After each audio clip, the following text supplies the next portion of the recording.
1800 hours Pakistan Standard Time. Assalamu alaikum. This is Radio Pakistan. The news read by Sumera Kamal. First, the headlines. Prime Minister has appreciated Russian President's statement that insulting Holy Prophet Muhammad, peace be upon him, does not count as an expression of artistic freedom.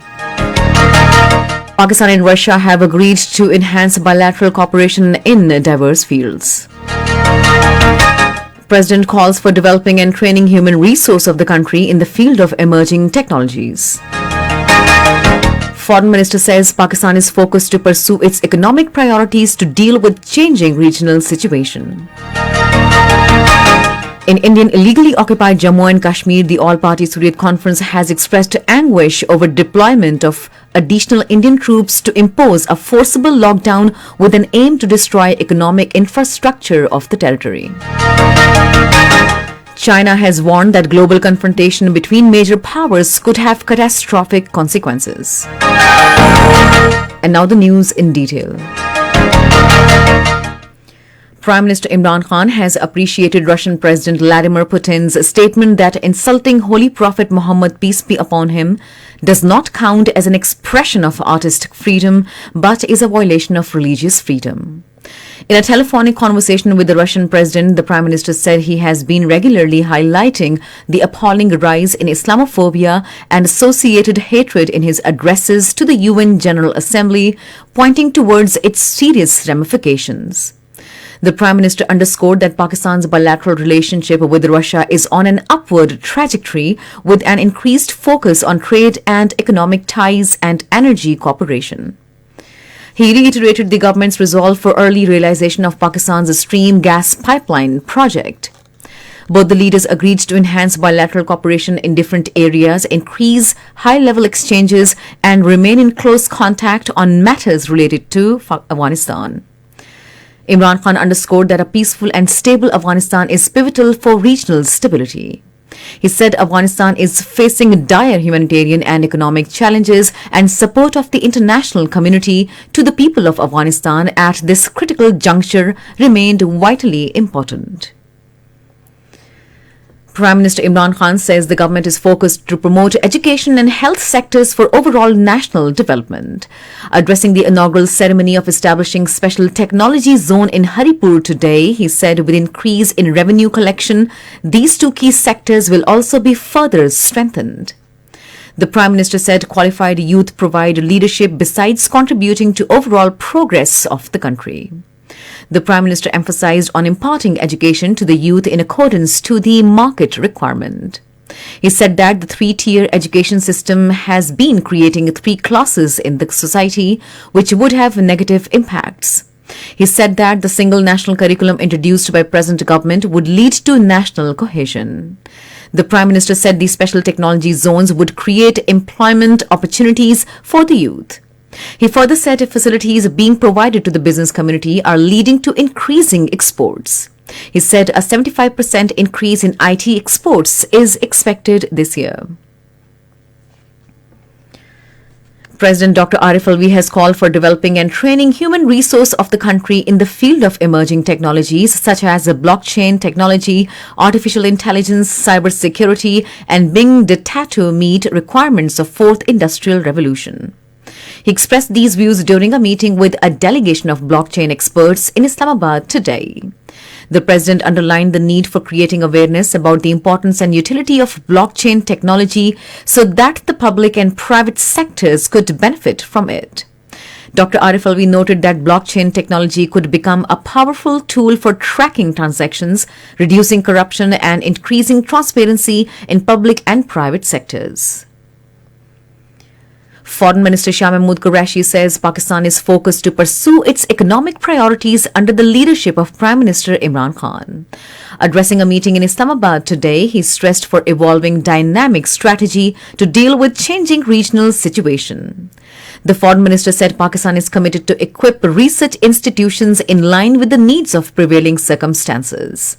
He said that the PTI government has highlighted the Kashmir issue effectively at all international forums, including the United Nations. Through dossiers, we submitted fact sheet of human rights violations in Indian illegally occupied Jammu and Kashmir. The foreign minister said on deteriorating economic situation of Afghanistan, we called OIC's foreign ministers meeting in Pakistan. A meeting of Special Ministerial Committee regarding extradition, a treaty between Pakistan and the United Kingdom, was held in Islamabad today with Interior Minister Sheikh Rashid Ahmed in the chair. The committee decided that an agreement between Pakistan and UK for the repatriation of criminals will be signed in the best interest of the public. It also decided that UK authorities will be consulted further before presenting the agreement to the Federal Cabinet. This is Radio Pakistan. Speaker National Assembly Asad Qaisar has reiterated Pakistan's commitment to facilitate Afghan brethren in every manner in this hour of need. He was addressing the All Parties National Conference on Afghan issue in Islamabad today. He stressed for making a national policy on Afghanistan issue as peace in Afghanistan is linked with peace in Pakistan. He said that the government is planning to build hospitals near border areas to facilitate Afghan patients, while visa policy for Afghan patients is also being reviewed. He further said and urged the world community to play their role for provision of health facilities to Afghan people. The speaker said our government is introducing incentivized policy for Afghan investors to grow their businesses in Pakistan. He said that this policy will be passed by the Federal Cabinet tomorrow. In Indian illegally occupied Jammu and Kashmir, the All-Party Hurriyat Conference has expressed anguish over deployment of additional Indian troops to impose a forcible lockdown with an aim to destroy economic infrastructure and education system of the territory. In a statement issued in Srinagar, the All-Party Hurriyat Conference spokesperson maintained that by restricting economic activities in the garb of COVID-19 pandemic, the Modi-led fascist Indian regime wants to cripple the people of Jammu and Kashmir economically and force them to be subservient to India for their basic needs. He termed it as the East India Company-like approach to prolong New Delhi's illegal occupation on Jammu and Kashmir. He said that the occupation authorities are using the COVID-19 pandemic as a double-edged sword to crush the Kashmiris as well as their legitimate right for self-determination. In yet another move to muzzle journalism in Indian illegally occupied Jammu and Kashmir, the authorities today cancelled the registration of Kashmir Press Club and handed over the building to Estates Department. India under fascist Modi rule has become an apartheid state where Muslims and other religious minorities are treated as second-class citizens. According to a report released by Kashmir Media Service, Modi's arrogance is making India slip towards autocratic rule, while his right-wing policies have further eroded India's so-called democracy. The report said that BJP's Hindutva-driven agenda has left no place for dissent, is the world's so-called biggest democracy, as Modi and his henchmen are relentlessly working to make India a Hindu Rashtra. Sweden-based VDAM Institute in its report labelled India as an electoral autocracy, while UK-based The Economist Intelligence Unit has described the Modi government as responsible for India's blacksliding of democracy. China has warned that global confrontation between major powers could have catastrophic consequences. In a speech to world leaders at an all-virtual Davos forum, Chinese President Xi Jinping said history has proved again that confrontation does not solve problems.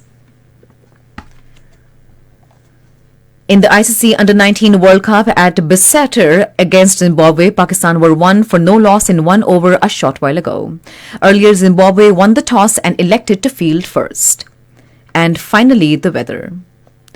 Cloudy weather is expected in most parts of the country, while light rain with snow is likely in Upper Punjab, Khyber Pakhtunkhwa, Northern Balochistan, Gilgit-Baltistan, Kashmir and its adjoining hilly areas during the next 12 hours. However, fog is likely to decrease in plain areas of Punjab and Upper Sindh. To end the news, here are some of the headlines once again. Prime Minister has appreciated Russian President's statement that insulting Holy Prophet Muhammad, peace be upon him, does not count as an expression of artistic freedom. Pakistan and Russia have agreed to enhance bilateral cooperation in diverse fields. President calls for developing and training human resource of the country in the field of emerging technologies.